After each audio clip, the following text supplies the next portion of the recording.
আজ অত্যন্ত ভারাক্রান্ত হৃদয়ে খুব কষ্টে দুঃখে আমাদের বলতে হচ্ছে, আমাদের এই মাতৃভূমিতে, আমাদের এই দেশের প্রায় 10টি জেলার 36 লক্ষ প্লাস মানুষ এখন এই মুহূর্তে পানির নিচে। যখন আমরা খুতবায় আছি, আল্লাহ তুমি তাদের হেফাজত কর, আল্লাহুম্মা আমিন।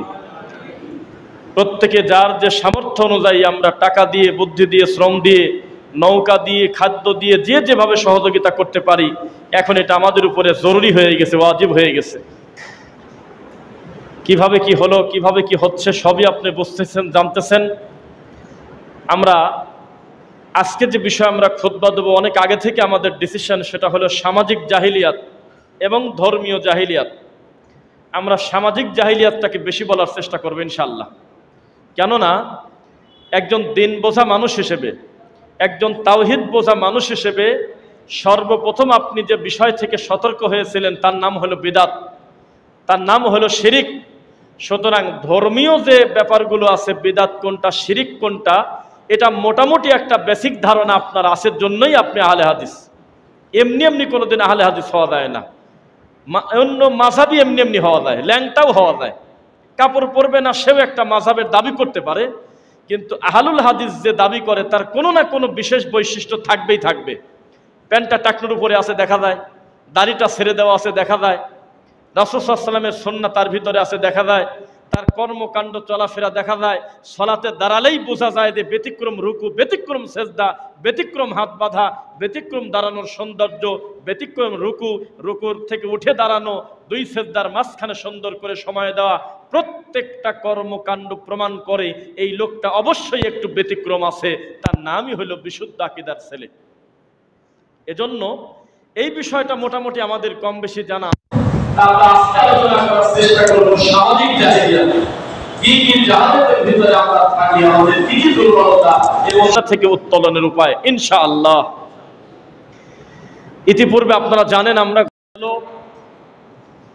আমরা কারোর তাবেদারি, আমরা কারোর গোলামি করব না, আবার কারোর বিরোধিতা করতে গিয়ে আমরা বাড়াবাড়ি করব না। আমরা হক ওই গতিতে বলবো। আমাদের ডান পাশে যদি প্রধানমন্ত্রী, বাম পাশে যদি স্বরাষ্ট্রমন্ত্রী বসে থাকে, ওই জায়গায় বসেও আমরা শিরকের বিরুদ্ধে ওইভাবেই বলবো, ওনারা না থাকলে যেভাবে বলবো একই রকম। সুতরাং জাগ্রত ঈমান নিয়ে তাওহীদের স্লোগান দিয়ে এগিয়ে যেতে হবে। গোটা জাতির কাছে সবচাইতে বড় অভিভাবক, গোটা জাতির সবচাইতে সূর্য সন্তান হলো মুসলিম উম্মাহ। আর মুসলিম উম্মার ভিতরে সবচেয়ে ভালো তারা যাদের সাথে কোরআন এবং সহিহ হাদিসের সম্পর্ক। তা আলহামদুলিল্লাহ, আমরা হয়তো শতভাগ দাবি করতে পারবো কি সেটা আমরা জানি না, তবে আমরা সুধারণা করতে পারি। আল্লাহ আমাদেরকে তুমি সঠিক দিনের বুঝ দিয়েছো, আলহামদুলিল্লাহ। সঠিক দিনের বুঝ মানে শুধু মসজিদ মাদ্রাসার ভিতরে সীমাবদ্ধতা নয়, আমাদের আখলাকে, আমাদের আচার আচরণে, চলাফেরায়, সার্বিক সামাজিক সমস্ত কাজ সহ যত ভালো কাজ আছে সব ভালো কাজে সহযোগিতা, যত মন্দ কাজ আছে সেটা থেকে বিরত থাকা, তার নাম হলো প্রকৃত মুমিন। তো আমরা জানি 4 ঘন্টার জন্য যদি কারেন্ট না থাকে, ইলেকট্রিসিটি না থাকে, 6 ঘন্টা 8 ঘন্টার জন্য তো মাইকিং করে কিনা। আর প্রায় 10-12টা জেলা ডুবাই দেওয়ার জন্য তাদের কোনো মাইকিং করা লাগে নাই, কোনো রকম কোনো নোটিশ দেয় নাই যে আমাদের পানি বেশি হয়ে গেছে, আমাদের অবস্থা খারাপ, আমাদের এটা ছেড়ে দিতে হচ্ছে। নাউজুবিল্লাহ মিন যালিক। ধাম করে তারা এই সিদ্ধান্ত নিয়ে এমন একটা কাজ করে দিয়েছে, এখন ফেনী, নোয়াখালী, কুমিল্লা, হবিগঞ্জ, সিলেট এবং মোটামুটি 10টার উপরে জেলা প্রায় পানির নিচে। আল্লাহু সামাদ। এটা কি জুলুম না? এটা কি জুলুম কি না? আমরা তো এই জিলাফিখোর হুজুরদের মতো না যে 12ই রবিউল আউয়াল আছে আমরা আসি, 10ই মুহররম আছে আমরা আসি, আর বাদ বাকি সময় আমরা ইল্লাল্লাহ ইল্লাল্লাহ করব মসজিদে, আর বসে থাকবো কে কবে মারা যাবে, সেই বাড়িতে 3 দিনে একবার খাবো, 7 দিনে একবার খাবো, 40-এ একবার খাবো। আমরা তো সে মুনাফিক হুজুর না। আমাদের খুব দুঃখ লাগে, খুব কষ্ট লাগে। আমাদের দেশের একটা সাধারণ একটা গাছ কাটার জন্য কারেন্টের লাইন টানবে, সেজন্য মানুষ 2 দিন আগে থেকে প্রচার করে দেয়, এলাকার মানুষ যাতে সচেতন থাকে, মোবাইলগুলো চার্জ দিয়ে রাখতে পারে, মোটর ভরে পানি রাখতে পারে, যাতে তাদের বিপদ আপদ মুক্ত থাকতে পারে। আরে কোন ধরনের হিসাব, এ কোন ধরনের অহংকার, কি ধরনের একটা জুলুম যে তারা আমাদের দেশে এইভাবে পানি দিয়ে এভাবে গোটা 10টা জেলা তারা প্লাবিত করে দিয়েছে। হিসাব আল্লাহর কাছে হবেই হবে ইনশাআল্লাহ। সুতরাং যারা দৃশ্যমান জালেম তাদের পক্ষ যে নিবে তাদের সাথেই তার হাসর নাসর হবে, কথা ক্লিয়ার। মান তাশাব্বাহা বিকওমিন ফাহুয়া মিনহুম, মুহাম্মদ সাল্লাল্লাহু আলাইহি ওয়াসাল্লামের মুখের কথা। যেই সম্প্রদায়ের সাথে যার ওঠা বসা, যাদের সাথে তার সাদৃশ্য, তাদের সাথেই তার হাসর হবে। 10 বছরের ছেলে, 7 বছরের ছেলে, ভালো করে শরীয়ত আসেনি এখনো, ছেলেটা এখনো বালেগ হয় নাই। এই 7 বছরের ছেলের এক পাশের চুল আপনার লাল, এক পাশের চুল কালো, আর মা তাহাজ্জুদ পড়ে দোয়া করতেছে যে সে জান্নাতে চলে যাবে। নাউজুবিল্লাহ, এটা সস্তা কথা? এই ছেলেটা নিচ থেকে সেলুনে যেতে পারে না, নিচ থেকে তার প্যান্টটা পরতে পারে না, নিচ থেকে তার শার্টটা পরতে পারে না। সামাজিক জাহিলিয়াত কাকে বলে? এ ফলো করতেছে ইহুদি খ্রিস্টানকে। তো সেই জাতির শাসক, সেই জাতির নেতৃত্ব যারা দেবে, এ আর কত ভালো হবে এটা বোঝেন। সুতরাং সচেতন হতে হবে প্রত্যেকটা ব্যাপারে। সামাজিক জাহিলিয়াত এমনভাবে পূর্ণ হয়ে আছে, আপনি অপেক্ষা করলে বুঝতে পারবেন। আমি জানি না কতদূর কি বলতে পারবো, প্রায় 1 ঘন্টা সময় আমরা পাবো ইনশাআল্লাহ। আমরা চেষ্টা করব সামাজিক জাহিলিয়াতের ব্যাপারে সিরিয়াস বক্তব্য দেওয়ার ইনশাআল্লাহ। আল্লাহ সুবহানাহু ওয়া তাআলা আমাদেরকে বলতেছেন, হে ঈমানের স্বীকৃতি প্রদানকারীরা, যারা এই স্বীকৃতি প্রদান করেছো কোনো ইলাহ নাই আল্লাহ ছাড়া, সত্য কোনো মাবুদ নাই আল্লাহ ছাড়া, গায়েবের উপরে যাদের বিশ্বাস আছে, তোমরা তারা শোনো, ইসলামে পরিপূর্ণভাবে প্রবেশ করো। অর্ধেক প্রবেশ করলে তোমরা হবে মুনাফিক, তোমরা হবে মুশরিক, তোমরা হবে কাফের। নুমিনু বিবাদি ওয়া নাকফুরু বিবাদ, তোমরা কিছু অস্বীকার করবে আর কিছু মানবে। ওয়ায়াত্তাকিদুনা বাইনা যালিকা সাবিলা, মাঝামাঝি শরীয়তে কোনো রাস্তা নাই, রাস্তা একটা, তার নাম সিরাতাল মুস্তাকিম। মুযাবযাবিনা বাইনা যালিক, মাঝামাঝি চলার কোনো রাস্তা ইসলামী শরীয়তে নাই। নয় কাফের, নয় মুমিন, নয় তাওহীদ, নয় শিরিক, নয় সুন্নাহ, নয় বিদআত, নয় জান্নাত। সুতরাং সামাজিক জাহিলিয়াতের একেবারে ছোট থেকে আমি শুরু করব আজকে আপনাদের, ইনশাআল্লাহ আপনারা বুঝবেন। আল্লাহ সুবহানাহু ওয়া তাআলা সূরা আসরে প্রথমেই বলেন তো কিসের কসম খাচ্ছে? সময়ের গুরুত্ব কম না বেশি? কত বেশি তা মানুষ জানে নাই, খুব বেশি। এত বেশি যে আল্লাহ নিজে কসম করতেছে, ওয়াল্লাহ আসর, আল্লাহ সময়ের কসম করতেছেন। সময়ের কত গুরুত্ব! আর এই সময়ের যে গুরুত্ব খুব বেশি টাইমের, এইটা সবচাইতে ভালো ট্রেনিং প্রাপ্ত হবে হলো মসজিদ থেকে, ঈদগাহ থেকে, মাদ্রাসা থেকে, কবরস্থান থেকে, জানাজা থেকে, মাহফিল থেকে, তারপর ইসলামিক হালাকা থেকে। এই সমস্ত ভালো ভালো জায়গা থেকে মানুষ সময়ের গুরুত্ব বুঝবে, ঠিক কিনা বলেন? এবার দেখেন, আপনাকে আমি দাওয়াত দিলাম যে বক্তা উঠবে হলো রাত 9টায়। তখন আপনি মনে মনে ভাবতেছেন যে 11টার আগে দেবে না। বক্তা দাওয়াত নিচ্ছে, সেও জানে আমাকে বলতেছে 9টায়, 11টার আগে দেবে না। আবার কমিটিও জানে যে এটা একটা শয়তানি করতেছি, এমনি এমনি বলার কথা বললাম যে আপনাকে 9টায় দেবো, এটা হলো মিথ্যা কথা, আসলে দিবে 11টায়। বলতেছে যে বাদ আসর মাহফিল শুরু হইবে। মাহফিলের কার্যক্রম শুরু হচ্ছে এশার সালাতের 1 ঘন্টা পর থেকে। বলতেছে জানাজা শুরু হইবে সকাল 10 ঘটিকায়। জানাজায় মেম্বার বক্তব্য দেয়, চেয়ারম্যান বক্তব্য দেয়, দায়িত্বশীল বক্তব্য দেয়, মামা, খালু, চাচা এই মরা লাশ সামনে রেখে বক্তব্য দিতে দিতে 11টা, 11:30 বেজে গেছে টানা রোদের ভিতরে। কেউ প্রতিবাদ করে না, কারণ মানুষ জানে টাইম কোনোদিন ঠিক রাখার জিনিস না।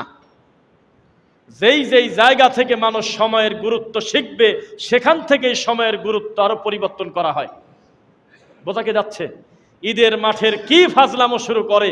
আরে 7 দিন আগে প্রচার করে দিয়েছে রমজানে, 15 দিন আগে প্রচার করে দিয়েছে রোজাদারের সামনে একটা নামাজি লোক, একটা হুজুর, যে শোনেন ঈদুল ফিতরের সালাত 7টা বেজে 50 মিনিট, 8টা বেজে 30 মিনিট, কত সুন্দর করে ঘোষণা দিল, কানাকানি হইলো, মাইকিং হইলো, সব হয়ে গেল।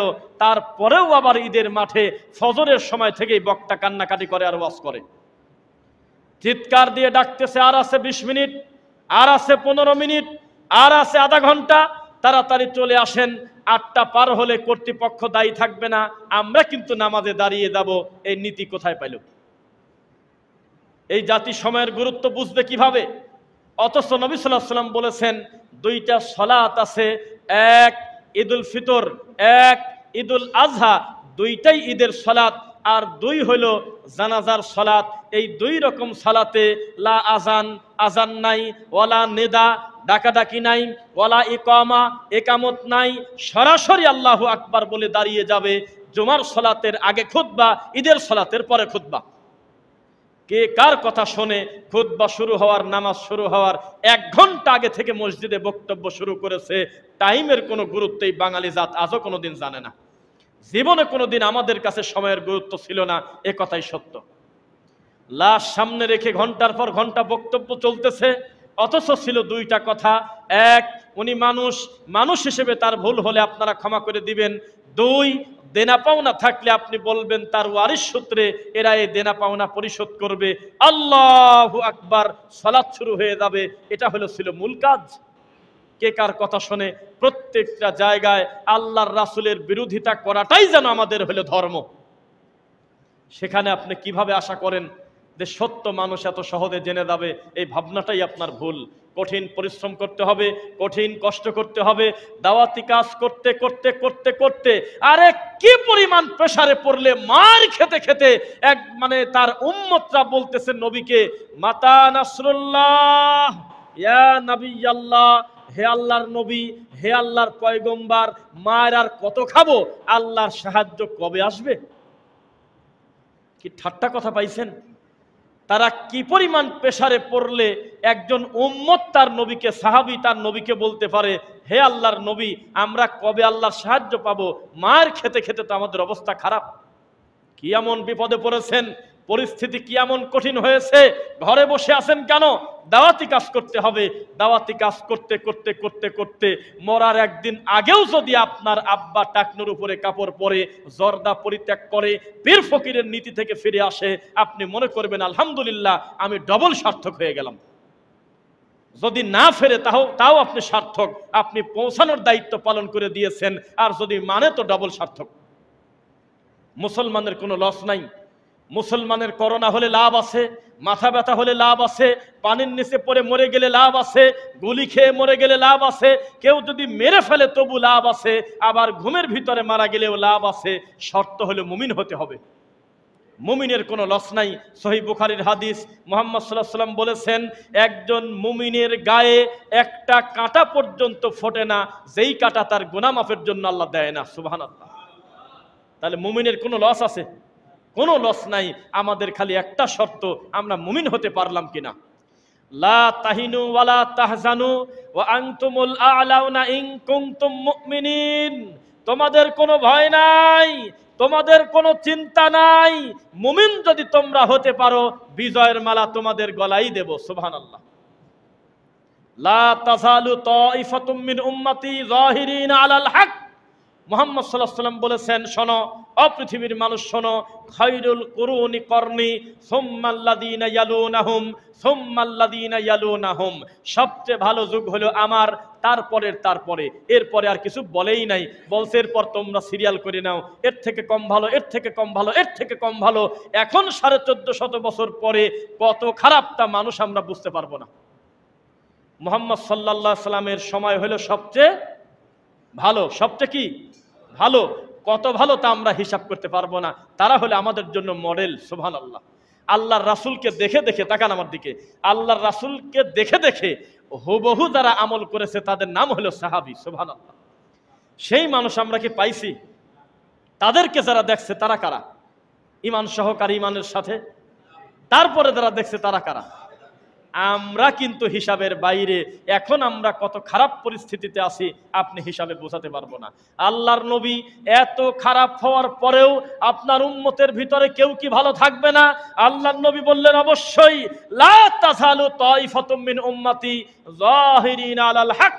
আমার উম্মতের একটা দল, পরিস্থিতি যতই খারাপ হোক, যতই সমাজে বেদাত থাক, যতই সমাজে শিরক থাক, যতই সমাজে মানুষ পূজা হোক, যতই সমাজে খানকা পূজা হোক, যতই সমাজে মাজার পূজা হোক, যতই সমাজে পীর পূজা হোক, যতই সমাজে আকাবির পূজা হোক, যতই সমাজে বড় বড় পাপাচার হোক, তবু আমার একটা দল কিয়ামত পর্যন্ত হকের উপরে থাকবে। লা ইয়াদুররুহুম মান খাযালাহুম হাত্তা ইয়াতিয়া আমরুল্লাহ। এই দলের কোনো ক্ষতি বিপরীত দিক থেকে কেউ করতে পারবে না। সুবহানাল্লাহ। ওহুম কাযালিক, শুধু তাই নয়, এই দলটা হকের উপরেই আল্লাহর সামনে দাঁড়িয়ে যাবে। সুবহানাল্লাহ। আমরা কি চাই হকের উপরে আল্লাহ আমাদের কবুল করুক? যদি চাই আমরা আল্লাহকে বলি, আল্লাহ এই দলের সাথে আমাদের থাকার সুযোগ করে দাও, আল্লাহুম্মা আমিন।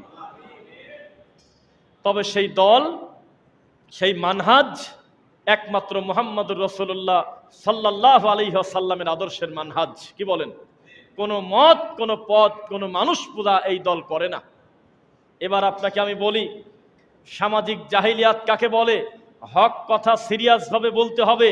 আমাদের সমাজের আলেম ওলামার কয়েকটা শ্রেণী, এক, কোরআন মাজিদ পড়তে গেলেই আমাদের এই সমাজে কেউ কেউ শুধু খুঁজে পায় আল্লাহর নবী নূরের তৈরি না মাটির তৈরি। এত বড় কোরআনে আর কোনো আলোচনা নাই। ভারতের বর্ডার পার হয়ে বাবার আমাদের দেশে আসে আর খালি বক্তব্য দিচ্ছে যে নবী মাটির তৈরি নূরের তৈরি। মুহাম্মদুর রাসূলুল্লাহ সাল্লাল্লাহু আলাইহি ওয়াসাল্লাম কি কারণে এসেছিলেন এই ব্যাপারে কোনো বক্তব্য নাই। তিনি এসেছিলেন সূরা ইব্রাহিম, কি সূরা বললাম? সূরা ইব্রাহিম প্রথম দ্বিতীয় আয়াতগুলো একটু পড়তে দেখেন। কিতাবুন আনজালনাহু ইলাইকা লিতুখরিজান নাসা মিনাজ যুলুমাতি ইলান নূর। আল্লাহর নবী নিজে বলতেছে, এই কিতাবটা আমার উপরে এই কারণে দেওয়া হয়েছে যাতে আমি অন্ধকার থেকে মানুষকে আলোর দিকে ডাকি। সুবহানাল্লাহ। অন্ধকারের নাম হলো শিরিক, অন্ধকারের নাম হলো বিদআত, অন্ধকারের নাম হলো সুদ, অন্ধকারের নাম হলো ঘুষ, অন্ধকারের নাম হলো যৌতুক, অন্ধকারের নাম হলো পাপ, অন্ধকারের নাম হলো বিদআত, আর আলোর নাম হলো একমাত্র তাওহীদের ভিত্তিতে আল্লাহর রাসূলের পথে চলা। কথা বোঝা যাচ্ছে? এখানে নূর মানে ইসলাম, আর এই কবর পূজারীর কাছে নূর মানে হলো নূরে মুহাম্মাদি। আল্লাহ নূর থেকে নাকি আসছে, নাউযুবিল্লাহি মিন যালিক। তাদের কাছে খালেক আর মাখলুক একই, খালি নাম আলাদা। আপনার এই রাজবাড়ী ফরিদপুরের এই দিকে কিছু মানুষ, তারা এখানে আছে সাক্ষী, তারা মুরিদ হচ্ছে একজনের কাছে, সে হলো অমুসলিম। এটা আশ্চর্য ব্যাপার, নামাজি লোক মুরিদ হচ্ছে অমুসলিমের কাছে। যদি বলেন অমুসলিমের কাছে, জি। কেন? কারণ সেই অমুসলিম বলতেছে আল্লাহ যখন উপরে থাকে তখন আল্লাহর নাম হয় আহাদ, আর আল্লাহ যখন মাটির উপরে ছিল তখন তার নাম ছিল মুহাম্মদ। নাউযুবিল্লাহ। তো এটা কি মুসলিম না মুসলিম? কথাই বলে না। এটা কি মুসলিম? খালেক আর মাখলুককে একসাথে করে ফেলছে। আল্লাহর কসম করে বলতেছি, তার মুরিদ হলো হাজার বললে পাপ হবে, লক্ষ লক্ষ মুরিদ। তাহলে এই জাতিকে আপনি কি চিকিৎসা দিবেন? আপনি আমাকে বলেন। মানুষ মনে করেছে আমি শুধু পাবলিককে খেপায় দেব, অমুককে ধরো, অমুককে মারো, এই অমুক খ্রিস্টান, এই অমুক কাফের, এই কথা বললে মিনিটে মিনিটে নারায়ে তাকবীর পাওয়া যায়।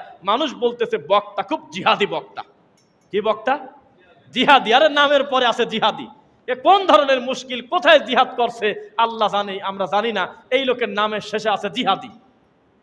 সে খালি পাবলিককে খেপায় দিচ্ছে, একটা দল কেন্দ্রিক দাওয়াতি কাজ করতেছে। মনে হচ্ছে গোটা কোরআন মাজিদ পড়তে গেলে এই মুহূর্তে আমাকে রাস্তা অবরোধ করতে হবে, আমার আর কোনো কাজ নাই।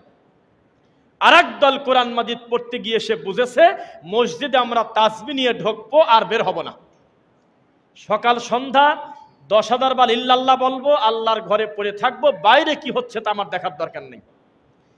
অথচ দুই গ্রুপই বাড়াবাড়ি করতেছে। আমাদের কাজ ছিল তা'মুরুনা বিল মা'রুফ ওয়া তানহাউনা আনিল মুনকারি ওয়া তু'মিনুনা বিল্লাহ। সৎ কাজে আদেশ, অসৎ কাজে বাধা প্রদান করা, এটা আমাদের ফরজ দায়িত্ব ছিল। এই দায়িত্ব আমরা পালন করি নাই। মান রাআ মিনকুম মুনকারান ফালিয়ুগাইয়িরহু বিয়াদি। ও পৃথিবীর মানুষ শোনো, তোমার সামনে কোনো পাপ সংগঠিত হলে প্রথম দায়িত্ব তোমাকে হাত দিয়ে বাধা দেওয়া। বোঝা কি যাচ্ছে? ওই যে বিয়েতে মুসলমানিতে আপনার এলাকায় গান বাজনা বাজে না?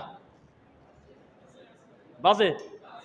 কত আগ্রহের সাথে বলতেছেন, এটা কি খুব খুশি হয়ে বললেন নাকি?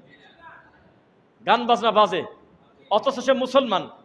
মুসলমানের বাড়িতে বিয়ের অনুষ্ঠানে গান বাজতেছে, নাউজুবিল্লাহ। আবার তার প্রতিবেশী যদি খালি একবার মুখ দিয়ে বলে আপনার বাড়িতে গানটা বন্ধ করেন, তাহলে তার খবর আছে। আমার টাকা দিয়ে আমি বক্স বাজাবো তো তোমার কি? তখন আপনি বাঁশঝাড় থেকে একটা বাঁশ কেটে, কঞ্চি কেটে মন মতো আধা ঘন্টা ধরে পিটানোর পর যদি বলেন আমার নিজের গাছের কঞ্চি আমি আমার হাত দিয়ে পিটাবো তো তোমার কি? এটা কোনো পার্সোনাল পাপ নয়। পার্সোনাল পাপ হলো এই যে, তাকান আমার দিকে, পার্সোনাল পাপ হলো এই যে আমার কাছে একটা হেডফোন আছে, আমি কানে দিয়ে আমি গান শুনতেছি, আমার পাশের সিটওয়ালাও জানে না যে আমি গান শুনতেছি। এটা হলো ব্যক্তির পাপ, এটা হলো পার্সোনাল পাপ। আর একটা লোকের ক্ষতি করে না, ব্যক্তির নিজের ক্ষতি করে। আর একটা অপরাধ কি, আমি হেডফোনটা খুলে সাউন্ডটা জোরে দিয়ে আমি উপরে রেখে দিলাম, গোটা বাস ভর্তি লোক আমার গান শুনতেছে। তাহলে আমি একা পাপী না সমস্ত লোকের পাপ আমার একার হবে? প্রকাশ্যে যারা বাদ্যযন্ত্র বাজায়, গান বাজায়, এই গানটা যারা সহ্য করে তারা না পুরুষ না মহিলা, লজ্জা করতেছে তবু বলেই ফেললাম কথাটা। কি বলতেছেন আপনি? কথা শোনে না মানে? সামাজিক দায়িত্বশীল চেয়ারম্যানের কাছে, মেম্বারের কাছে মুনাফেক মার্কা ভণ্ড হুজুর যদি না হয়ে ভালো মানুষের বাচ্চা যদি 20টা গিয়ে বলে চেয়ারম্যান সাহেব আমরা আল্লাহর ঘর থেকে এই মাত্র ফজরের সালাত পড়ে বের হলাম, এই মুহূর্তে আপনি ঘোষণা দিয়ে দিবেন আমাদের গোটা এলাকায় কোনো বাদ্যযন্ত্র বাজা চলবে না। কেউ যদি কানে হেডফোন নিয়ে গান শোনে, আমরা তো শুনি নাই, এ ব্যাপারে আমাদের বক্তব্য নেই, কিন্তু কেউ যদি বক্স বাজায় আমাদের দাবি আছে, আমাদের ছেলেমেয়ের পড়াশোনা আছে, আমাদের প্রাইভেসি আছে, সারা রাত গান বাজনা বাজাবে, এটা আমরা মানি না। আপনি আমাদের কি করবেন বলেন? আমরা একসঙ্গে আপনার এলাকার 15টা মসজিদের ইমাম আমরা উপস্থিত হয়ে গেছি, এখন আপনি আমাদের কিভাবে ফেরাবেন? ফেরান। মুনাফেক হুজুর, ওই চেয়ারম্যানের মা মরে গেছে, ও বাড়িতে যা মুনাজাত ধরি আধা ঘন্টা খালি হু হু করে কাঁদে। এই মুনাফিকদের কারণে আজকে সমাজে কোনো পরিবর্তন নাই, এই ভণ্ডদের কারণে আজকে কথা বলা যায় না। আল্লাহর ঘরটা দুর্নীতি মুক্ত হতে হবে ইনশাআল্লাহ। পড়েন, আল্লাহর ঘরটা সুদখোর মুক্ত হবে।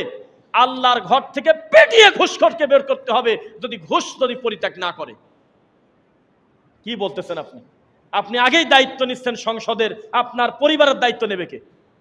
আপনার বড় ছেলে তো সুদ খায়, আপনার বড় ছেলে তো গাঁজা খায়, আপনি পিটায় মানুষকে জোর করে সংসদে ঢুকায় দিবেন কিভাবে? এখন থেকে সংশোধন হন, এখন থেকে টার্গেট নেন। আল্লাহর ঘরে আমরা কোনো ঘুষখোরকে কমিটিতে রাখবো না ইনশাআল্লাহ। আল্লাহর ঘরে আমরা কোনো মাদক সেবনকারীকে আমরা আল্লাহর ঘরের কমিটিতে রাখবো না ইনশাআল্লাহ। এভাবে যদি আপনি দায়িত্ব পালন করেন, আর বাপের বেটা যদি মসজিদের খতিব হয়, ইমাম হয়, ইনশাআল্লাহ এই 64টি জেলায় লক্ষ লক্ষ মসজিদ ইনশাআল্লাহ এই সমস্ত দুর্নীতিবাজ মুক্ত হয়ে যাবে ইনশাআল্লাহ। আর যদি মুনাফেক হয়, তাহলে তাকান আমার দিকে, কিছু বলবেন? জি হুজুর কিছু বলবেন? বাবাজি কিছু বলবেন? ঠাকুর পূজা করে এই অমানুষ, এই শয়তানগুলো, এদের কারণে আজকে ভালো ভালো আলেমগুলো বেজ্জিত। তাদেরকে দালাল বলে মানুষ, তাদেরকে সরকারের দালাল বলে বলে মানুষ গালি দেয়, এই সমস্ত মুনাফিক মার্কা কিছু হুজুরের কারণে। আমাদের কাছে এমনও হুজুরের সন্ধান আছে যে তার মুখামুখি একজন সিটি মেয়র খুতবা শুনতেছে, একজন এমপি মন্ত্রী খুতবা শুনতেছে, আর সে বক্তব্য দিচ্ছে এদেশের 94% এরা হলো ঘুষখোর ভণ্ড। মাথা তোলার সুযোগ পায় নাই, তার বক্তব্যের গতির কাছে মাথাটা নিচু করে খুতবা শুনে একেবারে বিড়ালের মতো বাড়ি চলে গেছে। এইরকম ছেলে মানুষের মতো যদি খুতবা হতো 64টা জেলায় লক্ষ লক্ষ মসজিদে, হাজার হাজার মসজিদে, ইনশাআল্লাহ জাতির পরিবর্তন আসতো। মানুষ পিটিয়ে এই ভণ্ডদেরকে আপনার দায়িত্ব ছাড়া করে। দেশে আওয়ামী লীগ বাদ দিলে কিছুই থাকে না। এই মাত্র কয়েকদিন পর এখন মনে হচ্ছে এই দেশে কেউ আওয়ামী লীগ ছিল, এটা বোঝা যাচ্ছে না। এটা মুনাফেক জাতি, এ জাতির কোনো নিজস্বতা নাই, কচুরিপানার মতো যেদিকে সব সেদিকেই দৌড়াচ্ছে, হু হু করে কান্না করতেছে। এভাবে আবার যদি আপনারা ব্যক্তি পূজার দিকে ঠেলে যান, ঘুরে ফিরে সেটাই হবে।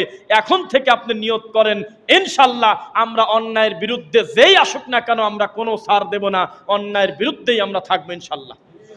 আমরা হকের পক্ষে আছি, যেই দায়িত্বে থাকুক কোনোদিন আমরা হক ছেড়ে দেব না। এই গতিতে যদি জাতি থাকে ইনশাআল্লাহ আমাদের সংশোধন হবে। প্রত্যেকটা সেক্টরে সংশোধন দরকার। অনেক বিষয়ে কথা হচ্ছে, এদের বিদ্যুৎ বিল নিয়ে খুব কম কথা হচ্ছে। হবে, অবশ্যই হবে। বিদ্যুৎ বিলের জালিয়াতি আমাদের দেশে আছে কিনা? কত ইউটিউবে দেখেন আপনি কত কান্নাকাটি চলতেছে। একটা বৃদ্ধা মহিলা আর একটা বৃদ্ধ পুরুষ, এই স্বামী স্ত্রী থাকে, একটা বাতি জ্বলে, ফ্যান কেনার টাকা নাই। এই লোকটার বিল আসে হলো ৮,২২৫ টাকা। এখন যে বিল লেখে তার কাছে গেলে কয় আমি জানি নাকি, ওখানে যা পাইছি তাই লেখছি। আবার ম্যানেজারের কাছে গেলে কয় যে আমি কি বিল বানাই নাকি, এটা হলে উপর থেকে হয়। এভাবে কেউ ধরা দেয় না, সব ভণ্ড খালি পাঠায় দেয় উপর পর্যন্ত, উপরে আছে কিনা তার নাম কয় না। কত যে প্রতারণা আমাদের এই সমাজে এই বিদ্যুৎ বিল নিয়ে, এটা প্রিপেইড মিটার হোক আর আপনার ওই অ্যানালগ হোক, মানুষের যে কি পরিমাণ ভোগান্তি, আমরা আশা করতেছি এটার একটা অবস্থা সৃষ্টি হবে ইনশাল্লাহ। সংসদে কে জানি কথা উঠাইছিল, পরে আর কোনো কাজ হলো না। সেটা কি, একটা লোক 2 লক্ষ টাকা দিয়ে একটা মোটর গাড়তে পারে, আর এই ছাতার এই 10, 15, 20 হাজার টাকা দিয়ে এই মিটার কিনতে পারে না। এ মরা পর্যন্ত meter charge, demand charge, meter ভাড়া, এ কোন যন্ত্রণা বলেন তো একটু তাকান। আপনি তো বুঝতেছেন না, ঠিক পাচ্ছেন না। 5,000, 10,000 টাকা একবারে মিটারে ভরে রেখেছেন, আপনার দিন চলে যাচ্ছে। গরিব মানুষ দিন এনে দিন খায়। এই মানুষটার দিন শেষে যখন দেখে বিদ্যুৎ বিলে 3,000, 5,000 টাকা বিল, অথচ তার বাড়িতে ফ্যান চলে মাত্র একটা, তাও আবার টেবিল ফ্যান, ও বোঝে বিপদ কাকে বলে। কোনো জবাব নাই, বিল আপনাকে দিতেই হবে। কোথাও কোথাও ঘুরে কোনো কুল পাওয়া যাবে না। ইনশাল্লাহ আমরা সুধারণা রাখি, এটার একটা সুষ্ঠু সমাধান হবে ইনশাল্লাহ। প্রত্যেকটা বিষয়ে কথা বলতে হবে। শিক্ষা খাত প্রায় ধ্বংসের দিকে ছিল। শিক্ষা খাতে নাস্তিকতা, শিক্ষা খাতে আপনার কি বলে ওই যে বিভিন্ন মূর্তির আকৃতি দেওয়া। আরে মাদ্রাসার সিলেবাসে পর্যন্ত তবলার ছবি ছিল, দেখছেন? গিটারের ছবি, তবলার ছবি। আল্লাহর এই মাটির উপরে কোন মাদ্রাসায় আছে যে গিটার শিক্ষা দেয়? আপনি আমাকে বলেন।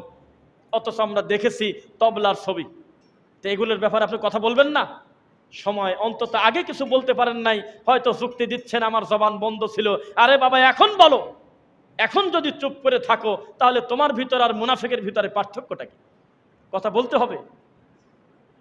আল্লাহ সুবহানাহু ওয়া তাআলা এই পৃথিবীটা এমনভাবে সৃষ্টি করেছেন, কারো না কারোর কাছে আপনাকে দুর্বল রেখেছেন। আমরা অনেক সময় চিন্তা করতাম অমুক রাষ্ট্র এত জুলুম করে, সেই রাষ্ট্রকে সবাই মিলে আপনার উড়ায় দেয় না কেন? এত সহজ? চাইলে এটা করা যাবে। এক জায়গায় তেলে ধরা, এক জায়গায় গ্যাসে ধরা, এক জায়গায় পানিতে ধরা, এক এক জায়গায় আল্লাহ এক এক নিয়ামত দিয়ে ছোট বড় রাষ্ট্রকে সামঞ্জস্য করেছে, কেউ কারোর প্রতি জুলুম করে যাতে গোটা দেশটা ধ্বংস না করে। আল্লাহ সুবহানাহু ওয়া তাআলা সৌদি আরবে যাবেন, হাজার হাজার কিলোমিটার চলে যাবেন, 1 কেজি ধান পাবেন না, একটা গাছ খুঁজে পাওয়া যাচ্ছে না, ডানে পাহাড় বামে পাহাড়, শুধু পাথর আর পাথর। আপনার মনে হবে আল্লাহ এই পাথরের ভিতর থেকে আপনি মানুষদের কি খাওয়াচ্ছেন আপনি? অথচ তাদের এমন রুজি আল্লাহ দেশে, ওরা খাওয়ার পর যা বাঁচে ওইটা দিলে সম্ভবত আপনি 2-4-6 মাস খাবেন, এমন নিয়ামত আল্লাহ দিয়ে রাখছে। আবার আমাদের এলাকায় তাকালে হারে, কয়দিন আগে বৃষ্টির দিনে একটা ছোট একটা দানা পুতলাম, কিছুদিন পরে সেখান থেকে আমি বেগুন খাচ্ছি, সেখান থেকে আমি ঢেঁড়স খাচ্ছি, সেখান থেকে আমি সবজি খাচ্ছি। সুজলা সুফলা বাংলাদেশ। অথচ এই বাংলাদেশে যার আছে তার হাজার হাজার কোটি, যার নাই তার কিছুই নেই। আমাদের এই বাংলাদেশটা গরিব যে বলে সে হলো মিথ্যুক। যার আছে তার হাজার হাজার কোটি, যার নাই তার কিছুই নেই। আর এমন একটা বিপদ, দুর্নীতির কথা আসলেই হাজার হাজার কোটি, 1 কোটি 2 কোটির নামই নাই। মানে এরকম একটা হইতো যে যাক উনি হলো ছোট ছোট ভণ্ড, ছোট দুর্নীতিবাজ, তাই বেচারা কষ্ট করে 2 কোটি টাকা উনি হলো গায়েব করছে। এ শুরুই করে হলে 5,000 কোটি, 3,000 কোটি, 30,000 কোটি, 36,000 কোটি, 92,000 কোটি, 1 লক্ষ কোটি। তা গরিব বললেন কিভাবে দেশটাকে? বললেন কোন জ্ঞানে আপনি বলেন? যে টাকাগুলো নির্দিষ্ট কিছু মানুষের হাতে জিম্মি, ওই টাকাগুলো যদি সেটায় দেয় গোটা দেশটা হয়ে যাবে। আপনার কি বলবো, আপনি বুঝে নেন। এই যে অবস্থা, প্রত্যেকটা শাখায় পরিবর্তন দরকার আছে কিনা বলেন? আমরা কত নির্লজ্জ, রাগ করবেন না। আমরা হুজুররা আমাদের গায়ের উপরে নিলাম, আমরা এই টুপিওয়ালা দাড়িওয়ালারা নামাজি লোকরা আমরাও কত নির্লজ্জ। হারে ইমাম, তাকান আমার দিকে, ইমাম হাজি, মুয়াজ্জিন তাহাজ্জুদ কাজা করে না। মসজিদ যেই লোকটা খাদেম, সেই লোকটা 5 ওয়াক্ত সালাত আল্লাহর ঘরে জামাতে পড়ে, 1 টাকা হারাম খায় না। আর সেই মসজিদে তাদেরকে যে বেতন দেয়, তাদেরকে যারা পরিচালনা করে সে হলো ঘুষখোর। কোন বেলজ্জাতি আমরা বলেন তো দেখি একটু।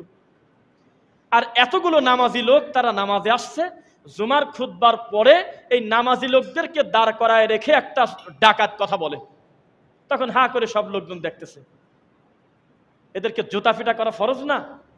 যে এই ভণ্ড, তুই এখানে কি করিস? তোর কারণে তো প্রাণ খুলে কথা বলতে পারে না। পরিস্থিতি এত কঠিন। আপনাকে আমি বলি, মানুষ যখন বিদাতকে, তাকান আমার দিকে, বিদাতকে যখন মানুষ গলার মালা বানায়, তাকান, মানুষ যখন বিদাতকে তার হাতের চুরি বানায়, তখন তার ঘাড়ের উপরে এসে চাপে জুলুম, নির্যাতন চাপবে। মানুষ যখন শিরিককে তার গলার হার বানিয়ে নেয়, তখন তার রুজির বরকত আল্লাহ তুলে নেয়। এটা সত্য কথা, বরকত তুলে নেবে আল্লাহ, এটা নিয়ম। অথচ হওয়ার কথা ছিল তাওহীদ হলে আমার গলার মালা। পুরুষ মানুষের কলে আমার মালা টালা নিয়েন না, এটা একটা কথা বললাম আর কি। পুরুষ মানুষের জন্য দুইটা জিনিস হারাম পরা। আল্লাহর নবী একদিন, আচ্ছা দেখালাম না, দুই হাতে দুইটা জিনিস উঁচু করে ধরলেন, ধরে বললেন ইন্না হাযাইনি হারাম আলা যুকুরি উম্মতি, আমার উম্মতের পুরুষদের জন্য এই দুইটা জিনিস চিরতরে হারাম, যারা পুরুষ তারা। বেশি কথা বলবেন না, দেখি কেউ একজন বলেন সেই দুইটা কি? সুবহানাল্লাহ, আলহামদুলিল্লাহ, মাশাআল্লাহ। একটা হলো রেশমি কাপড়, আর একটা হলো স্বর্ণ। এই দুইটা পুরুষের জন্য ব্যবহার করা কি? হারাম। তাহলে নতুন বরকে যে স্বর্ণের চেন দিয়ে নামায় কি করবেন বলেন? শরীয়তপুরে নাই? আছে? প্রতিবন্ধী জামাই সহজে গাড়ি থেকে নামে না, বেচারা নামতে গেছে। এখন আপনাদের এলাকায় কি বলে, ওই যে বরের সাথে যে থাকে, কি কি যেন বলে, কোলদামরা না কি বলে, না কি বলে, বরের সাথে কোলদানি এরকম না, বরের সাথে যে সবসময় থাকে, তুই কথা বলবি না, তুই রুমাল দিয়ে থাক, তুই মহিলা, তুই আজকের দিনে পর্দা কর, আমরা কথা বলবো। তো মুখ এইভাবে রাখে আর সাইড থেকে খালি কই মারে, ওর নাম কি বলে? কোলদামরা বা এরকম কিছু, কোলদামাদি আমাদের দিকে বলে। এই জামাই মাঝে মধ্যে নামতে চায়, কেননা বিয়ের বাড়িতে পৌঁছাতে তার একদম কাছাকাছি, কিন্তু 20 মিনিট হয়ে গেল এখনো গাড়ির দরজা কেউ খোলে না। তখন বর নামতে গেছে, সাইড থেকে বলছে নামিস কেন? তোকে কি নামাতে আসছে কেউ? তোকে নামানোর জন্য কি কেউ আসছে? তুই আগেই নামতে যাস, তুই তো প্রতিবন্ধী। তোকে কোলে করবে, তোর গলায় একটা ওই যে কোরবানির একটা ফুল দেবে, তারপরে তুই নামবি, তুই আগেই নামিস কি কারণে? তখন চাচা শ্বশুর না দাদা শ্বশুর বা শ্বশুর বা শাশুড়ি, অবশ্যই পরনারীও আসে সাথে, তারা এসে ওই জামার গলায় মালা দেয়। বানরের গলায় মালা দেওয়ার পরে তখন বলতেছে যে জামাই এবার নামো, এবং হাতে একটা মোবাইল ধরা দেয়, তার আগে নামা যায় না। অথচ আপনি মনে রাখবেন, যেটা হারাম সেটা 3 মিনিট ব্যবহার করাও হারাম, 3000 বছর ব্যবহার করাও হারাম। 1 সেকেন্ডের জন্য ওই স্বর্ণটা ওর গলায় দেওয়া যায় ছিল না। তখন আশেপাশের লোক আবার বলে, আরে আপাতত কিছু সময় দে, এটা তো সব সময় গলায় দেওয়া লাগবে না, তোর বোর জিনিস তোর বড়ি থাকবে। এই যে সলতাতুরি, এই যে পাগলামি, যে জামাইকে বলতেছে যে তোমরা স্বর্ণ দাও, উনি বলতেছে পুরুষ মানুষের স্বর্ণ দেওয়া জায়েজ নাই, তো বলতেছে আরে পাগল, স্বর্ণ তো তোর মেয়ে পড়বি, এটা একটা নিয়ম, ওর গলায় দিবি, ও কি গলায় দিয়ে ঘুরবি নাকি? নাউজুবিল্লাহ। আমি আপনাকে এটা বোঝাতে চাচ্ছি, যেটা হারাম সেটা কি 2 মিনিটের জন্য হালাল হয়ে যাবে? যেটা হালাল সেটা সবসময় হালাল, যেটা হারাম সেটা সবসময় হারাম।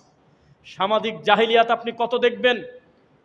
হুজুররা বলে না কেন খুতবায়, মসজিদের দায়িত্বশীলরা বলে না কেন, মুয়াজ্জিনরা সবাই মিলে একজোট হয় না কেন, যেই বাড়িতে বাদ্যযন্ত্র বাজবে, গান বাজবে, সেই বাড়িতে আমরা বিবাহ পড়াতে যাব না? বলুক, মরা মানুষের মতো কথা বলে কেন? বলে দিক, দেখি কাজ হয় কিনা।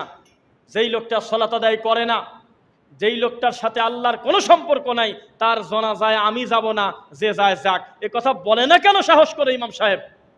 বললে কাজ হবে, কাজ হবে না আবার কি? কয়টা মাইয়েতকে ঠেকায় দিয়েছেন, কয়টা লাশকে সামনে রেখে বলেছেন এই লোকটা ভালো না, ইমাম বলায় নিচ্ছে, ক্ষমা করে দিছেন তো? হাত তোলেন, ক্ষমা করে দিছেন তো মাইয়েতকে? কই কি রে, মানে সবাইকে বলাচ্ছে যে ওনাকে মাফ করছেন তো আপনারা? বলেন মাফ করছেন তো? বলে কিনা? হাত তোলায়। আমি বলে কি, ডাকাত বলে কি রে, এটা কি বলা যাবে? আল্লাহুস সামাদ। তখন একজন দাঁড়িয়ে বলতেছে, দাঁড়ান, আমি ওনাকে ক্ষমা করব না। এক, ওনার সাথে আল্লাহর সম্পর্ক ভালো না। সবচাইতে কম দেখা গেছে যে জায়গায় সেটা হলো আল্লাহর ঘর, সবচেয়ে বেশি দেখা গেছে সেটা হলো চায়ের দোকানের আড্ডায়। 2, এই লোকটা 3 বছর যাবত আমার সম্পত্তি উনি দখল করে খেয়েছে, এটা ক্লিয়ার না হওয়া পর্যন্ত আমি ওনাকে দাফন কাফন হইতে দেব না। আরে বলেন না, কে অসুবিধা কি, বলেন, কাজ আছে তো। 10টা লাশকে ঠেকায় দেন, 10টা লাশকে মাটি দেব না বলে চলে আসেন, 5টা জানাজা থেকে ফেরত নিয়ে আসেন মুসল্লিদের, চলো আমি এর জানাজা দেব না, তো খারাপ। এ রক্ত চোষায় মানুষকে সুদ দিয়েছে, জোর করে ঘুষ খেয়েছে, মানুষের ক্ষতি করেছে, চলো জানাজা দেব না বলে চলে যান, দেখি ওর রক্ত থেকে আর কয়টা ঘুষখোর পয়দা হয়। জবাবদিহিতা নাই, কচুরিপানার মতো চলে যাচ্ছে দিন, সব যেদিক যায় সেদিক চলে গেছে। তো পরিবর্তন আপনি কিভাবে আশা করেন? এত সস্তা টিস্যু আছে নাকি? পরিবর্তন কিভাবে আশা করবেন? ইসলাম কি জানেন? একটু খাবাই আমার দিকে তাকান। ইসলাম হলো হাতে নাতে ফল। কি বলছি বলেন তো? বাংলায় বলেন না, হাতে নাতে ফল। তাকান, সমস্ত ধর্ম বলে জেনা করো না, সত্যি কথা বলতেছি। সমস্ত ধর্ম বলে ব্যভিচার করো না, সমস্ত ধর্ম বলে চুরি করো না, সমস্ত ধর্ম বলে ফাসাদ সৃষ্টি করো না, এ কথা বলে তারা শেষ করছে। কিন্তু আমাদের ইসলাম এক ধাপ এগিয়ে। আমাদের ইসলাম বলে চুরি করো না বলার পাশাপাশি ধরে হাত কাটে দাও। তো কিছুদিন আগ পর্যন্ত ডক্টর জাকির নায়েকের চ্যানেল যখন চালু ছিল তখন মানুষ দেখেছেন কিছু খ্রিস্টান, কিছু নাস্তিক, তারা খুব খারাপভাবে বলল, ডক্টর জাকির নায়েক, এইটা ধর্ম, এইটা কোনোদিন মানবতা হতে পারে? এই 2020 সালে এসে বা 24 সালে এসে মানুষের হাত কেটে দেবে, এটা ধর্ম? এভাবে বলছে, দেখছেন আপনারা? হ্যাঁ। তখন তিনি কি বলল, যে আপনারা শুধু হাত কাটার সংখ্যার দিকে তাকাইছেন, চুরি বন্ধর দিকে আপনারা তাকান নাই। আল্লাহর এই উদ্দেশ্য না যে এই শরীয়তপুর থেকে হাজার হাজার মানুষের হাত কাটা পড়ে যাক, এটা ইসলামের উদ্দেশ্য না। আল্লাহর উদ্দেশ্য 10টা হাত কাটার মাধ্যমে গোটা জেলাটা যাতে ভালো হয়ে যায়। আল্লাহর উদ্দেশ্য এটা নয় যে মানুষকে বুক পর্যন্ত মাটির ভিতরে গেড়ে তাকে সাইড থেকে পাথর, ইট, ঢেল, পাটকেল মেরে তাকে একবারে মেরে দেবে, এটা আল্লাহর উদ্দেশ্য না। আল্লাহর উদ্দেশ্য হলো এইটা, যাতে 2-4টা এই পাপাচারীকে মারার কারণে লক্ষ লক্ষ কোটি কোটি মানুষ যাতে এই পাপটা ছেড়ে দেয়। বিপরীত হাত পা, ডান পা বাম হাত, বাম পা ডান হাত কেটে দাও, যাতে আর চাঁদাবাজি করতে না পারে, ফাসাদ সৃষ্টি করতে না পারে, দাঙ্গা করতে না পারে, ডাকাতি করতে না পারে। তার মানে এই না হাজার হাজার মানুষ বিকলাঙ্গ হয়ে যাবে, 2 জন বিকলাঙ্গ হবে, 2 কোটি মানুষ সেখান থেকে শিক্ষা গ্রহণ করবে। আপনাকে কিভাবে বোঝাই? ইসলাম মানেই হলো প্র্যাকটিক্যাল। ইসলাম মানে কি? একেবারে হাতে হাতে ফল, হাতে হাতে ফল। আপনি এখন তাকান আমার দিকে, আপনি এখন বেদাত ছেড়ে দেন, আল্লাহর কসম, এখন আপনি বেদাত ছেড়ে দেন, ইবাদতে খুব স্বাদ পাবেন, আমি চ্যালেঞ্জ করতেছি। আপনি এখন শিরক ছেড়ে দেন, আল্লাহর নামে শপথ, আপনি এখন শিরক ছেড়ে দেন, সেজদা দিয়ে খুব আরাম পাবেন, বলে দিলাম আপনাকে। আপনি চেষ্টা করেন না, আমি কি করব? আপনি বেদাত ছাড়েন না, তা আপনি মজা পাবেন কিভাবে? আপনি প্রতিদিন 12 রাকাত তাওয়াবিন পড়েন মাগরিবের পরে, যার অস্তিত্ব নাই, কিন্তু মজা আপনার ভিতরে আসে না। আপনি প্রতিদিন হাজার হাজার বার হু হু হু হু ইল্লাল্লাহ ইল্লাল্লাহ বলে জিকির করেন, কত কিছু করেন, আপনি মজা পাচ্ছেন না ভিতরে, আরাম পাচ্ছেন না ভিতরে। আর একটা লোক কিছুই করে না, 5 ওয়াক্ত ফরজ সালাত আদায় করে, 5 ওয়াক্ত সালাত আদায় করে, আর শেষ রাত্রে মাত্র 2টা রাকাত সালাত আদায় করতে গেছে, যার নাম হলো তাহাজ্জুদ, কিয়ামুল লাইল, সালাতুল লাইল। এই সালাত আদায় করতে গিয়ে 2 রাকাতের নিয়ত করে যখন সালাম ফিরাইছে, সালাম ফিরায় ঘরের দিক টাকা দেখে 2 ঘন্টা পার হয়ে গেছে। তা আপনি মজা বুঝবেন কিভাবে? মজা তো ও বোঝে, কারণ ওর মাথায় নাই যে আমি সেজদায় দিছি কোন সময়। সেজদায় গিয়ে প্রাণ ভরে তার মাতৃভাষায় আরবিতে দীর্ঘ সময় সে আল্লাহর কাছে তার কান্নাকাটি করতেছে, কত কিছু চাচ্ছে, আর আপনার মাথার ভিতরে ঘুরতেছে ঠক মেরে আবার উঠে পড়া, সুবহান রাব্বিল আযীম 3 বার বলা, ইমামের পিছনে হলো 5 সেকেন্ড, আর একা পড়লে হলো 2.5 সেকেন্ড। তা আপনি কিভাবে মজা পাবেন? সালাতের সৌন্দর্য কি? আল্লাহর কাছে কান্না করি করে মজা কত বেশি। জীবনে কোনোদিন 2 সেজদার মাঝখানে আল্লাহর রাসূলের শেখানো দোয়া পড়ার টাইম পর্যন্ত আপনি পান নাই। জীবনে কোনোদিন আল্লাহুম্মা বাইদ বাইনি ওয়া বাইনা খাতায়ায়া পড়ার টাইম পান নাই। জীবনে কোনোদিন রুকু থেকে মাথা সোজা করে দাঁড়িয়ে একটু সময় দোয়া পড়ার টাইম পান নাই, জীবনে কোনোদিন দুই সেজদার মাঝখানে একটু বসেন নাই, এই লোকটা ইবাদতে স্বাদ পাবে কিভাবে? জিন্দেগিতে কোনোদিন পাশের ব্যক্তির হাতে পায়ের সাথে পা, কাঁধের সাথে কাঁধ মিলিয়ে হিংসা বিদ্বেষ ভুলে আল্লাহু আকবার বলে হাত বেঁধে বিনয়ের সাথে সূরা ফাতিহার অর্থ বুঝে নামাজ পড়েন নাই, মজা পাবেন কিভাবে? কোন যুক্তিতে আপনি মজা আশা করেন? প্রকৃত মজা যারা আমরা কোরআন এবং সহিহ হাদিস মানার চেষ্টা করি, যারাই করে তারা পায় ইনশাআল্লাহ, এটা আমরা দাবি করে বলতে পারি। যার কারণে যতই বাধা আসুক, যতই গালিগালাজ আসুক, তাদেরকে ফেরানো যাবে না ইনশাআল্লাহ। দেখেন, আমরা এটা স্বীকার করি যে দিন দিন আমাদের বিশুদ্ধ আকীদার মানুষ বাড়তেছে না কমতেছে? দিন বোঝা মানুষের সংখ্যা কমতেছে না বাড়তেছে? তবে এটাও আমরা কোনোদিন বলি না যেহেতু আমাদের সংখ্যা বাড়তেছে তাহলে আমরা হক, আমরা তা বলি না। আমরা বলি সংখ্যা কমলেও হক, বাড়লেও হক। হক যেটা সেটা হলো কোরআন আর সহিহ হাদিস, এটা ব্যক্তির সাথে সম্পর্ক না। আর যদি সংখ্যা বাড়াটাকে যদি আপনি মনে করেন হক, তাহলে আমরা বলতেছি আহারে প্রতি বছর কত নতুন নতুন সালাফি মানহাজের প্রতিষ্ঠান হচ্ছে, কত নতুন তরুণ দায়ীরা দিন বসতেছে, বোঝে না? ওইদিকে আবার ওই রশি বাবারা বলে যে গতবার আসছিল হলো 1100টা গরু, এবছর আছে 1400 গরু। আবার ওইদিকে আবার আর এক বাবা বলতে পারে গতবার আসছিল হলো 2500 মাইক্রোবাস, তারপরে 3000 হলো আপনার বড় বাস, এবছর আসছে হলো 7000 বাস। আমাদের তো জায়গা আরো বাড়াতে হবে, তাহলে কি হকের মাপকাঠি হয়ে গেল?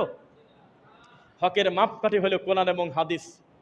হকের মাপকাঠি সংখ্যা নয়, সংখ্যার বিবেচনা কোনোদিন সত্যের মাপকাঠি নয়, বরং কোরআন এবং হাদিস পরে আমরা পেয়েছি অধিকাংশ ক্ষেত্রে অল্প সংখ্যককেই আল্লাহ হকের মাপকাঠি করেছেন। বেশিরভাগ ক্ষেত্রে আল্লাহ অল্পকে বেশির উপরে বিজয় দান করেছেন। এটা হলো দিনের বিজয়, ইমানের বিজয়। আলহামদুলিল্লাহ। আপনাকে আমি একটা জিনিস দেখাই, বিজয় কাকে বলে। এই সমাজের লক্ষ লক্ষ হাজার হাজার মানুষকে চিৎকার দিয়ে, খুতবা দিয়ে, বক্তব্য দিয়ে, হাদিস পড়ে, বুখারী পড়ে, মুসলিম পড়ে, তিরমিজি পড়ে, কোরআন পড়ে, হাদিস পড়ে এখনো জর্দা ছাড়ানো যায় নাই, তার মানে ও লোকটা পরাজয় হয়ে গেছে। আর আমার কাছে খালি একবার আসছে, মুহাম্মদ সাল্লাল্লাহু আলাইহি ওয়াসাল্লাম বলেছে কুল্লু মুসকিরিন খামর, প্রত্যেক নেশাদার দ্রব্য হলো মদ, প্রত্যেক নেশা তৈরি করা জিনিসের নাম হলো মদ, যার অল্প খেলেও হারাম, বেশি খেলেও হারাম। এই একটা হাদিস শুনেই মরা পর্যন্ত জর্দাকে তালাক দিয়েছে, এক বৈঠকে 3 তালাক। বোঝা গেল আমি জয়ী হয়ে গেছি। আলহামদুলিল্লাহ। আপনারা মনে করছেন আমি আর আমার এই ভাই মারামারি করলাম, মাথার উপরে বাড়ি দিয়ে আমি ভাইকে শোয়াই দিলাম, তাহলে আমি জিতে গেলাম। কি বুঝলেন আল্লাহ জানে। এটা জেতা কিভাবে হতে পারে? আবার ওনার ছেলে আবার আমাকে মেরে আবার সে জয়ী হবে, এটা কোন ধরনের জয়? প্রকৃত জয় হলো ইমানের জয়। কিসের জয়? খালেদ বিন ওয়ালিদের ইতিহাস আপনারা ভুলে গেছেন, সময় পান না একটু পড়ার। খালেদ বিন ওয়ালিদের জীবনে একটু পড়ে দেখবেন, দেখবেন যে সেখানে কি লেখা আছে। সেখানে সংখ্যা বড় কথা নয়, ইমানটা কত জরুরি। ঠিক তেমনি সমাজের হাজারো মানুষ মিলাদ পড়ে, তারা পড়ে পরাজয় হচ্ছে, আমি ওটা ছেড়ে দিয়ে দরুদ পড়ে আমি জয়ী হয়ে যাচ্ছি। সমাজের হাজার হাজার মানুষ লক্ষ কোটি কোটি টাকার গরু জবেহ দিয়ে মৌতিখানা করে, শ্রাদ্ধ করে, কুলখানি করে, কাঙ্গাল ভোজ করে, হাজার হাজার খতম বক্সায়, লক্ষ লক্ষ মুনাজাত করে। আমি কিছুই করি না, আমি খালি মুখ দিয়ে বলেছি আল্লাহুম্মা গফির লাহু ওয়ারহামু, এই কথা মুখ দিয়ে বলে আমি যতটুকু জয়ী হয়েছি, কোটি টাকা খরচ করে তারা জয়ী হতে পারে নাই। মরামাটির 10 সময় তারা বলতেছে মিনহা খলাকনাকুম ওয়া ফিহা নুঈদুকুম। আরে এটাও ভুলে যায়, হুজুরকে মাঝে মধ্যে বলে আরে চুপ করছেন কে, বলেন বলেন হুজুর, থামলেন কেন, বলেন বলেন বলেন। হুজুর ফকিরের মতো দাঁড়ায় টানা রোদের ভিতরে, আরে কত লোক মাটি দিয়ে চলে গেছে, এই পাগল অথব্য হুজুর বসেই দাঁড়াই আছে রোদের ভিতরে। এই মানুষের মনে থাকে না জন্য বলতেছে মিনহা খলাকনাকুম, এইভাবে বলে। তখন একবার দেয় ও ফিহা নুঈদুকুম, আর একবার দেয় অমিনহা নুখরিজুকুম তারাতান উখরা, আর একবার দেয়। এর আগে হুজুরের বিদায় নাই, আবার সবাই চলে গেছে, হুজুর দাঁড়ায় আছে, চারপাশে 4টা খেজুরের ডাল গাড়ো, মাঝখানে খেজুরের ডাল গাড়ো, চারপাশে 4টা কুল পরো, কত ধরনের কর্মকাণ্ড করতেছে। আর একটা লোক কিছুই করে নাই, মরা মাটি দিয়েছে, বলেছে বিসমিল্লাহ। বিসমিল্লাহ আলা মিল্লাতি রাসূলিল্লাহ বলে মাটি দেওয়ার কাজ শেষ করে ও খালি মুখ দিয়ে পড়েছে আল্লাহুম্মা গফির লাহু ওয়া সাব্বিতহু বলে বাড়িতে চলে গেছে। আল্লাহর কসম করে বলতেছি ও 2 কিরাত নেকি পেয়ে গেছে। আর এই হুজুররা হাজার হাজার মুসল্লি মিলে এত ভক্তি করতেছে ঘন্টার পর ঘন্টা, প্রত্যেকটার ফলাফল হলো জাহান্নাম। কারণ বিদআত করলে জাহান্নামে যাওয়া লাগবে না? আপনাকে আমি কিছু কথা বলি, বহু পাপের কিন্তু শাস্তির অপশন আছে। চুরি করছে, তুমি এই মুহূর্তে জাহান্নামী বলো না, তুমি হাত কেটে দাও, বোঝেন না কথা? কুফরি করছে, আল্লাহকে গালি দিয়েছে, আগেই তার গলা কাটো না। ও যদি এখনই স্বীকার করে আমি মরা পর্যন্ত আল্লাহকে নিয়ে কটু মন্তব্য করব না, এটা আমার অন্যায় হয়ে গেছে, পাপ হয়ে গেছে, তাহলে তুমি তাকে ছেড়ে দাও, বোঝেন না মনে হয়? তাহলে শাস্তির একটা কমানোর ব্যবস্থা আছে। আগেই জাহান্নামের আলোচনা নাই, আগে তার একটা ব্যবস্থা আছে। কিন্তু বেদাত এমন একটা পাপ যেটা আপনি মজা ঠাট্টা মনে করেন, পাপই মনে করেন না। এই বেদাতের শাস্তি শুরু হয়েছে জাহান্নাম দিয়ে। কি দিয়ে? ওয়াকুল্লা দালালাতিন ফিন কি নার। বেদাতের শেষ পরিণতি কোথায়? আগে পাশে কোনো কথা নাই যে বেদাতির কান মলে দাও, বেদাতিকে ধমক দিয়ে দাও, বেদাতিকে এইটা করো, কিচ্ছু বলে নাই। সরাসরি বলছে তুমি যদি বেদাত না ছাড়ো তোমার পরকালে জাহান্নাম, আর যদি বেদাত রানিং রাখো তোমার ফরজ কবুল হবে না, সুন্নাত কবুল হবে না, নফল কবুল হবে না। আল্লাহর লানত, মালাইকার লানত, ওয়ান নাসি আজমাইন, গোটা মানব জাতির লানত তোমার প্রতি। নাউজুবিল্লাহ পড়েন। সেই বেদাতের বিরুদ্ধে কথা বলার কারণে আমাদেরকে মানুষ কমেন্টে গালি দেওয়ার বলে, এই বেটা দেশে এত কিছু হয়ে যায়, তোরা আসিস বেদাত নিয়ে, ব্যঙ্গ করে কিনা, তোরা খালি বেদাত বেদাত করিস। আরে বাবা, পাপই তো বেদাত, শিরক, এটাকে ঠাট্টা মনে করলেন কেন আপনি?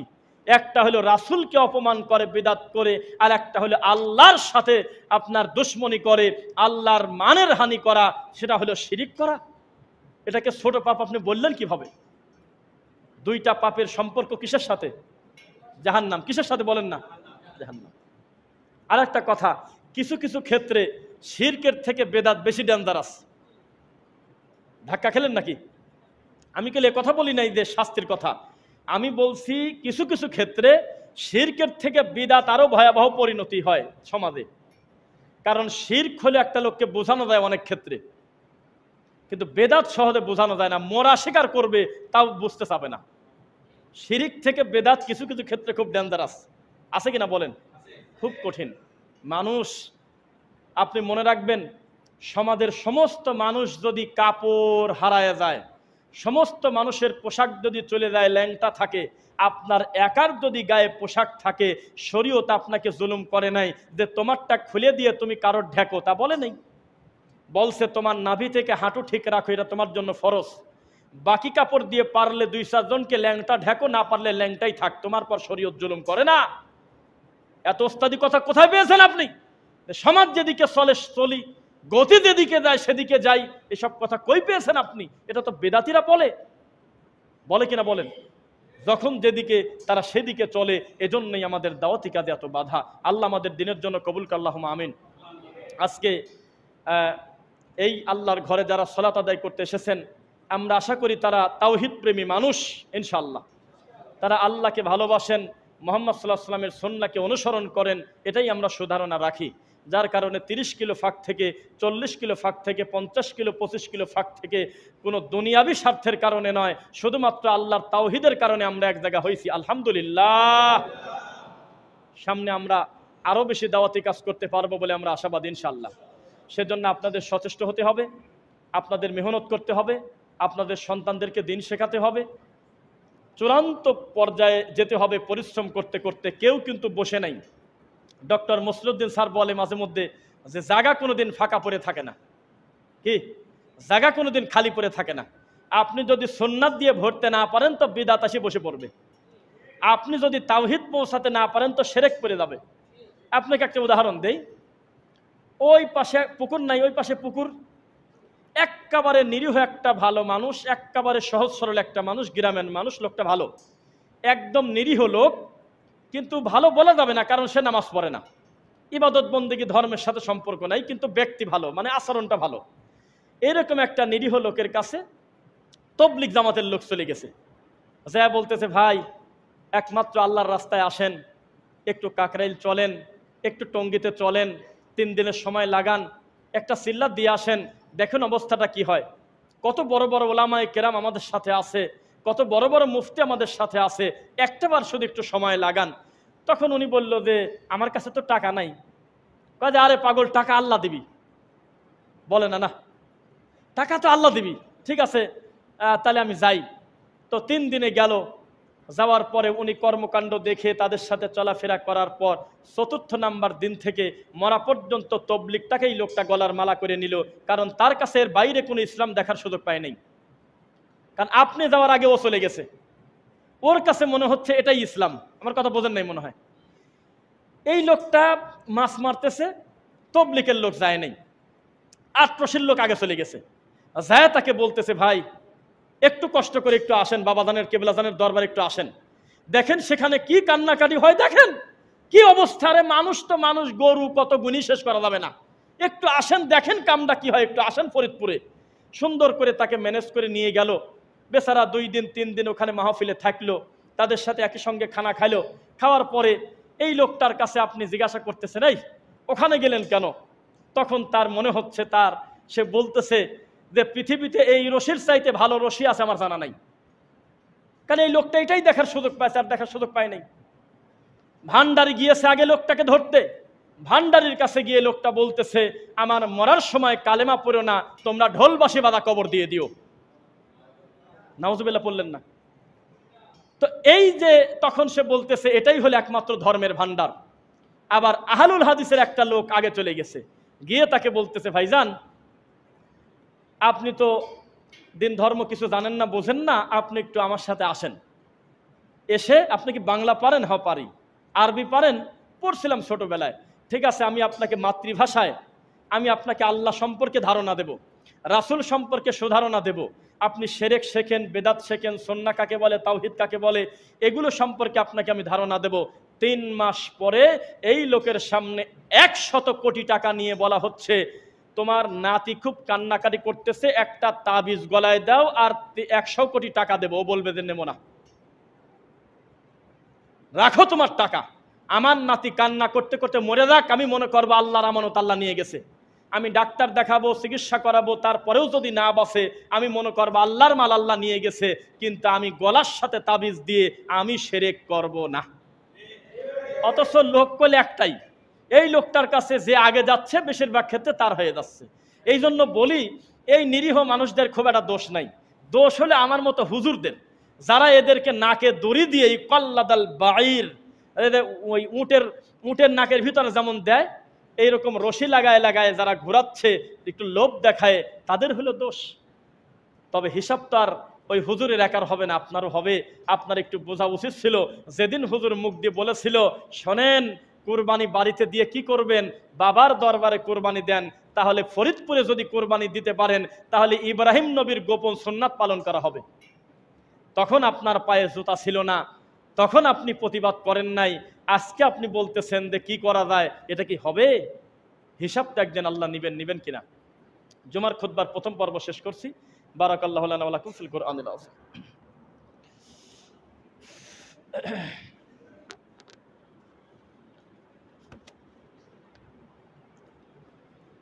আলহামদুলিল্লাহ।